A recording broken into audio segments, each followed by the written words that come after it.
Hello and welcome back to the Tik-A Tee Method. My name is Ron Castingway. I'm a longtime educator, composer, author, conductor, clinician, and performer. I'm so glad you're joining me here for week 20 as we dive into a very specific simple time signature. Now, in weeks 18 and week 19, we talked about what simple time signatures are, how to recognize them, and how to decipher the rhythms. In today's video for week 20, we're going to hone in on one specific simple time signature, and that is cut time, or 2-2, or sometimes referred to as Alla Breve. Now, although this is labeled a simple time signature, no pun intended, this is not so simple for beginning musicians. My opinion is that it's not simple because it looks like common time.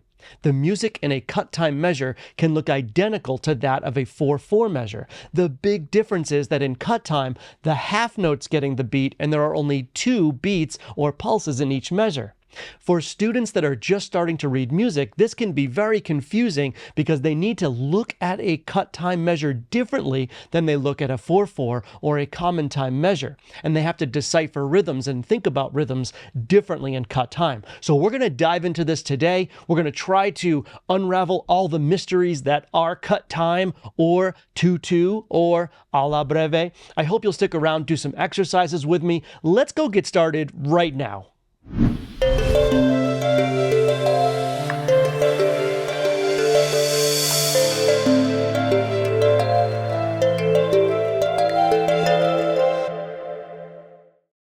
All right, here we are on the first page of week 20, and as you can see, there's a lot to unpack here. But on this page, there's basically 2 concepts. Concept number 1, how do we recognize when our music is in cut time? And concept number 2, metric accents and what role they play in different time signatures. So let's start at the top of the page. At first glance, common time and cut time measures can look exactly the same. They both have 4 quarter notes per measure, or 2 half notes per measure. Even the invisible bar line in cut time occurs in the same location as common time. And as I mentioned earlier, Alla Breve is just an Italian term sometimes associated with cut time. Cut time can be notated as either 2-2, and let's break that down. The 2 on the bottom of that time signature represents a half note, and the 2 on the top of that time signature represents how many beats or pulses there will be in that measure.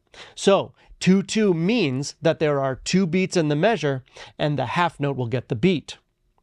2-2 is also written as a C with a vertical line through it, so that's slash through the C. That's an abbreviated or symbolic form of cut time, when common time is notated with just the C without that vertical line through it. In addition to observing the tempo marking, so let's talk about that for a moment, a tempo marking in common time would say quarter note equals 74, for example. Well, in cut time, it would say half note equals 74. That's a huge indicator that we're in cut time, in addition to noticing the time signature itself. Moving to that next line down, sometimes the most difficult hurdle to jump is switching the way our brains look at and think about cut time. Some would say cut time is simply common time twice as fast. But although this is mathematically true, there is much more to cut time than 2-2 and 4/4 and 2-2 just being twice as fast as 4/4. Let's get into a little bit of that right now. Why would a composer compose a piece in cut time versus common time and just make the tempo twice as fast, for example? The answer has to do with metric accents, the inherent and important accents that occur on specific beats. The metric accents in common time differ from those in cut time. That's why a composer would choose cut time over common time. Below are 4 time signatures with their naturally occurring metric accents. It is important to know these metric accents in each time signature. It is vital to the stylistic accuracy of the performance and will also help significantly when sight reading. So let's look at these 4 time signatures right now. The first time signature is actually cut time, or 2-2. So the metric accents, since there are only 2 beats in that measure, there's a metric accent on the first beat, but on the second beat, it's a very, very weak metric accent, almost non-existent. So the way that that would sound, if I was to say the metric accent and the ta-ta for the half notes, it would sound like this. 1, 2, ready, and ta, ta, ta, ta, ta, ta, ta, ta. That was 4 measures in cut time, with me appropriately accenting that first metric accent of each measure. And as you can see off to the right-hand side there's a friendly reminder of what 2/2 or cut time represents. Moving to common time, the next one down. This one is a little bit more tricky because there are 4 distinct beats, obviously, in common time. With the quarter note getting the beat, there are 4 quarter notes in each measure. Each one of them has a different accent. The first beat of the measure is the strongest accent, the strongest metric accent. The second beat and the fourth beat are actually weak metric accents. And the third beat is what I call a semi-strong accent. Let me see if I can demonstrate this for you. 1, 2, ready, and ta, ta, ta, ta, ta, ta, ta, ta. That was 2 measures with me trying to accent beat 1 just a little bit more than I accented beat 3, and beats 2 and 4 being weak accents. Now, let's pause here for a moment. We know that the backbeat in rock and roll, for example, is on 2 and 4. We know that when we listen to music and we want to be part of the cool kid crowd, we want to be snapping or clapping on 2 and 4, right? So then why are the metric accents in common time on 1 and 3? Well, those beats 2 and 4, when that snare is slamming on beats 2 and 4, those are called backbeats, and that just adds to the stylistic groove or accuracy of that specific genre. So the metric accents versus where the snare is slamming on 2 and 4 are 2 different concepts, so I want to make sure that we understand that. We're talking about metric accents as we go through, more often associated with classical music. Going on to the next one, which is 3/4. 3 beats in the measure, the quarter note gets the beat, oftentimes referred to as a waltz. This is a strong, weak pattern. I'll demonstrate. 1, ready, and ta, ta, ta, ta, ta, ta. A little faster. Ta, ta, ta, ta, ta, ta. You can sort of feel that waltz as I demonstrated the metric accent of 3/4. And then the last one, 2/4, you'll notice a distinct similarity between 2/4 and cut time because the metric accents are identical here. So you would have ta, ta, ta, ta, ta, ta. So the question we asked before, why would a composer choose cut time over common time if they both have 4 quarter notes and 2 half notes in each measure? The better question is, why would a composer choose cut time over 2/4, since there's both 2 beats in the measure and the metric accent is on the first one? Well, that's up to composer preference, because honestly, a composer could theoretically compose a piece of music that was in cut time in 2/4, and there would be very little difference, if any, in the stylistic performance of that piece because the metric accents are identical. So in these 4 time signatures, there are very specific metric accents that need to be observed when we sight read music and when we perform music in order to perform it stylistically accurate. So I hope that makes some sense, and we're going to talk a little bit more about this when we get into the exercises. Let's go try one right now.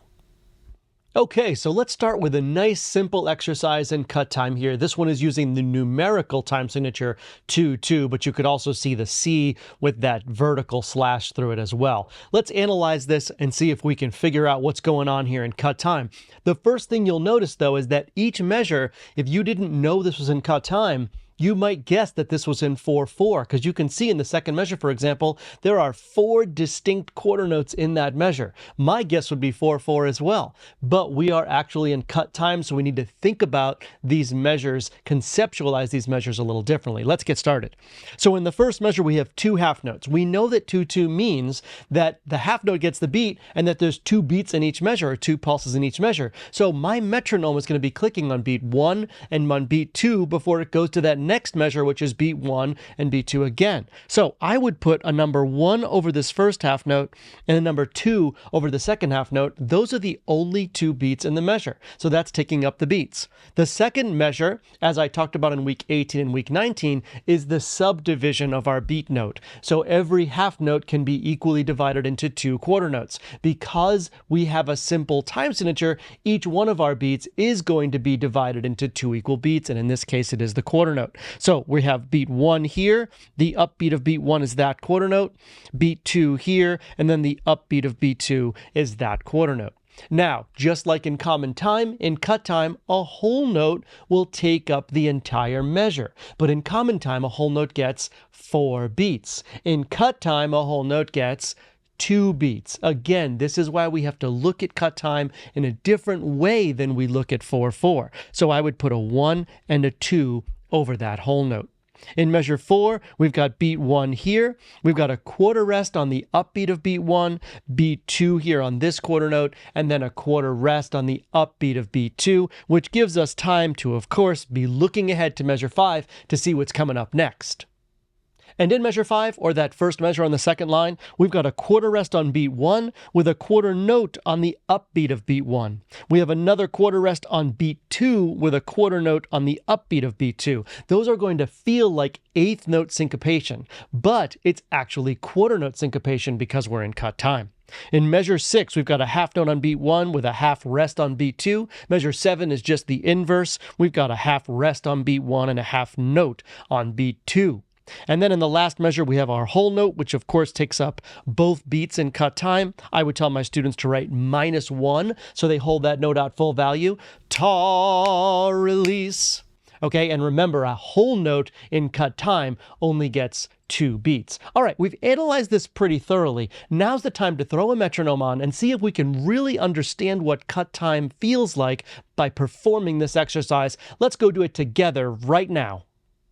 And for today's exercises, I'm going to be using the online metronome from drummers-pulse.com. So a huge shout out and thank you to the folks at that website for offering up a free online metronome. You'll notice that I have it set to 2/4. They don't have the option, unfortunately, to have 2/2 as my time signature, but we know that 2/4 has the same exact metric accents as 2/2 or cut time. So it's going to work out here. You'll hear a little bit of an accent on beat 1 in the metronome.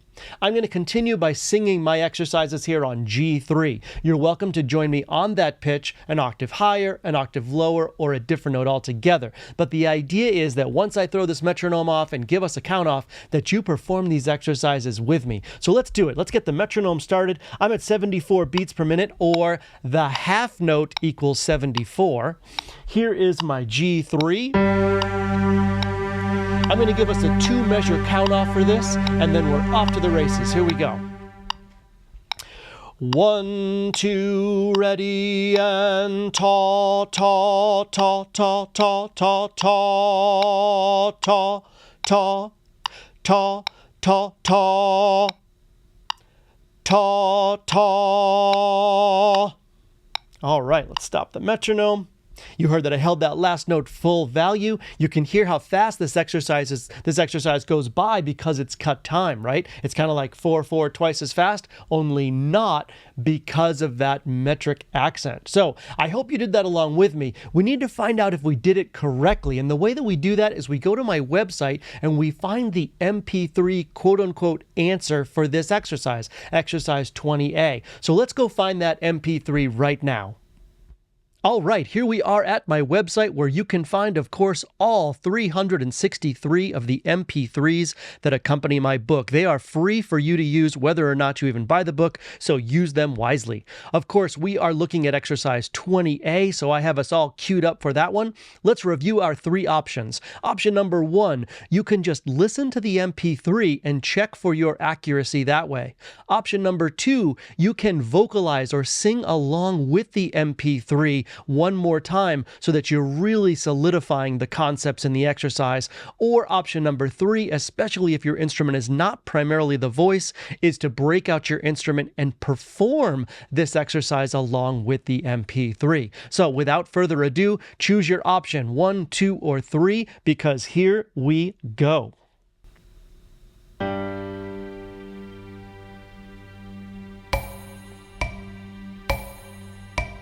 One, 2, ready, and ta ta ta ta ta ta ta ta ta ta ta ta ta ta.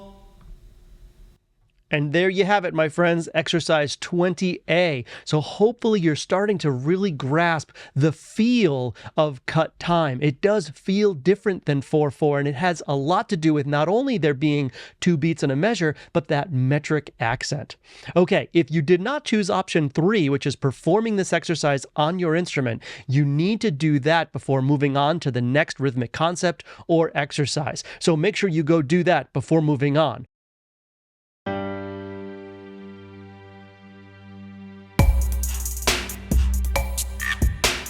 1, 2, ready, and.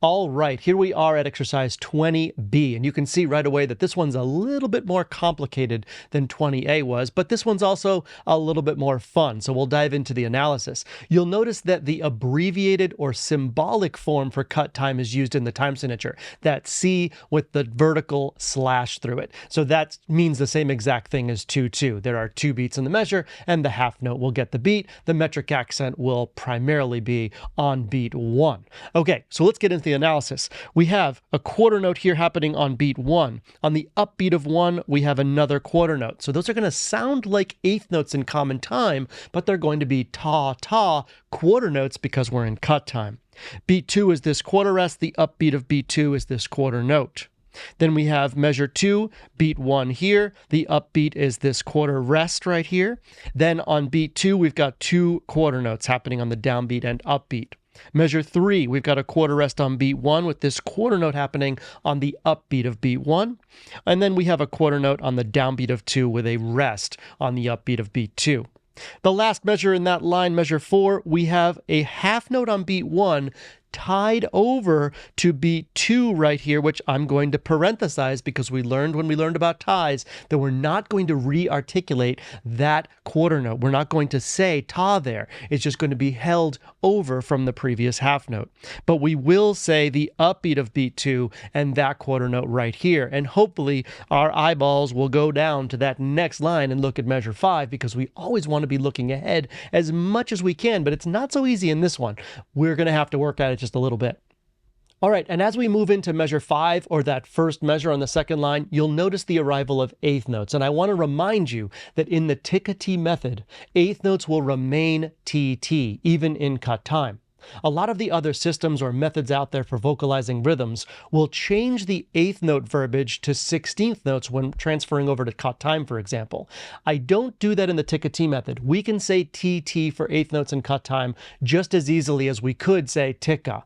But why change the verbiage and confuse students? That's my theory, that's my opinion. So in the Tik-A Tee method, quarter notes, half notes, whole notes will always be ta in cut time. Eighth notes will remain TT in cut time, even though they're going to sound or feel like 16th notes. We can still say TT. So let's get into the analysis. Measure 5 on this downbeat here on beat 1, we've got a quarter note.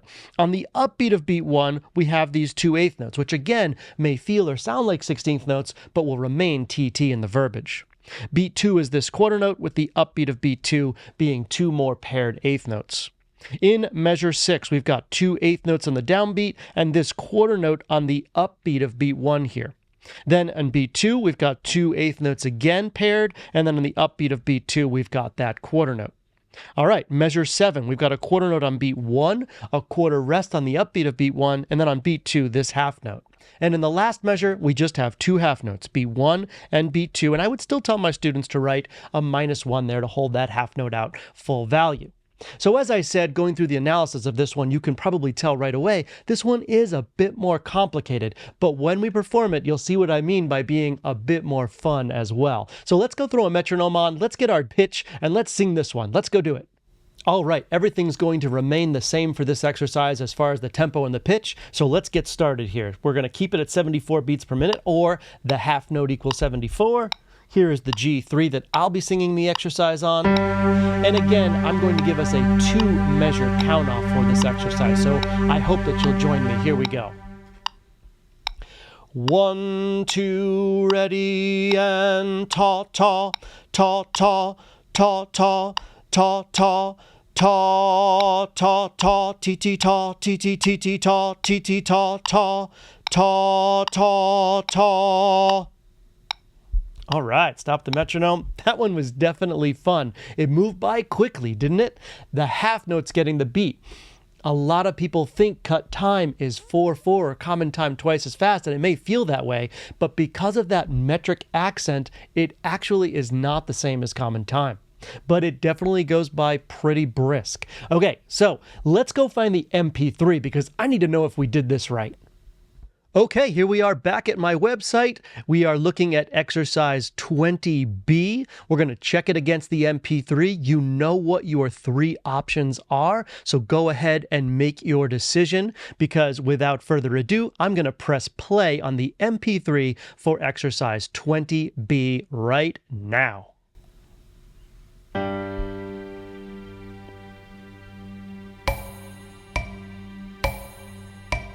One, 2, ready, and ta ta ta ta ta ta ta ta ta ta ta ti ti ta ti ti ti ti ta ti ti ta ta ta ta ta. Okay, there it is. It goes by fast. Cut time is fun. So hopefully you have performed this exercise on your instrument, but if not, now is the time to do that before moving on to the next exercise or the next rhythmic concept.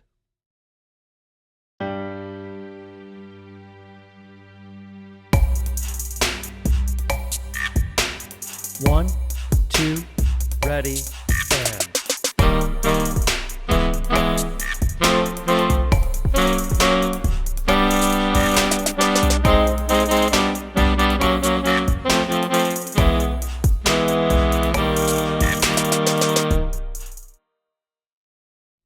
All right, that does it for week 20's video. Thank you so much for joining me today. I hope you perform those exercises with me, and I hope you perform them on your instrument. Now, this video is only intended to be a resource for all of the exercises in my book, and when it comes to cut time, you really do need to practice it a lot because you need to conceptualize cut time and decipher those rhythms differently than you would in a common time or 4/4 measure. And hopefully you're really beginning to wrap your head around the idea of cut time and what it feels like, especially with regards to those metric accents we talked about in this video. Again, thank you so much for joining me. I really do hope you'll check out my book, Rhythmic Sight-Reading, the Tik-A Tee Method. It's available at my website, roncastingway.com. It's also available on Amazon and at jwpepper.com. And don't forget to check out my store, Ron Castingway Music. There's a ton of great resources there for music professionals, educators, and students alike. And I do hope you'll help out the channel. Please hit that like and subscribe button and that notification bell so you get the latest video. Again, thank you, thank you. I really appreciate you guys hanging out with me. And until we get into compound time signatures in weeks 21 and 22, I will see you then.